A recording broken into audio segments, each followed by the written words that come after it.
Saat polisi dan media dihebohkan dengan seorang napi yang tewas, gadis ini pun menyelinap keluar dari kantor polisi itu, lalu membuang sarung tangan yang ia gunakan untuk menghabisi napi tersebut tadi malam. Sementara detektif ini sedang berada di dalam sel napi yang tewas itu, dan melihat tubuh pria yang tewas itu dipenuhi gambar bunga dengan menggunakan lipstik.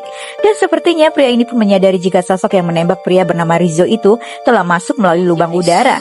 Ia pun meminta catatan nama orang-orang yang keluar masuk di kantor polisi itu selama waktu 24 jam terakhir, termasuk semua rekaman CCTV di tempat itu. Sementara Catalea sudah berada di tempat ini dan mengganti penyamarannya, lalu bergegas keluar dari tempat itu dan menghubungi sang paman yang sudah menunggu kabar darinya. Gadis itu pun mengatakan jika ia telah melakukan tugasnya, lalu segera naik kereta itu untuk pulang kembali ke Miami. Sementara sang detektif yang sudah memeriksa napi yang tewas itu menyimpulkan jika sepertinya pembunuhnya mengirim pesan untuk seseorang, bukan untuk kepolisian. Terlebih melihat jika gambar itu memakai lipstik, ia pun meminta agar hal itu disebarkan di setiap koran dan majalah nasional, agar mereka dapat mengetahui untuk siapa sebenarnya pesan itu ditujukan. Dan hari itu di kediaman sang bos mafia, agen CIA ini mengunjunginya, di mana Don Luis mulai gusar dengan kaki tangannya yang satu persatu mulai berjatuhan, dan pelaku itu selalu meninggalkan jejak gambar bunga itu di tubuh korbannya. Tiba-tiba pria bernama Richard ini bertanya tentang rekan Don Luis yang bernama Fabio, ayah Catalea, yang dulu biasa melakukan pekerjaan kotor bos mafia itu, membuat Don Luis terpaku.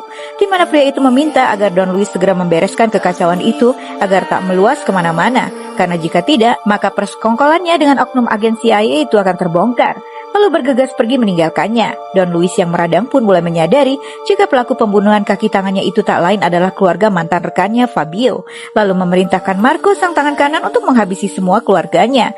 Sementara itu sang detektif memberi informasi pada timnya jika peristiwa pembunuhan terhadap para mafia akhir-akhir ini tak lain karena motif dendam, lalu membeberkan beberapa peristiwa pembunuhan terhadap orang-orang yang melakukan bisnis narkoboy dengan para mafia di wilayah itu dan berakhir tragis. Ia pun berkesimpulan jika pelaku pembunuh napi bernama Rizzo itu sudah berada di dalam gedung tersebut sebelum pergantian shift.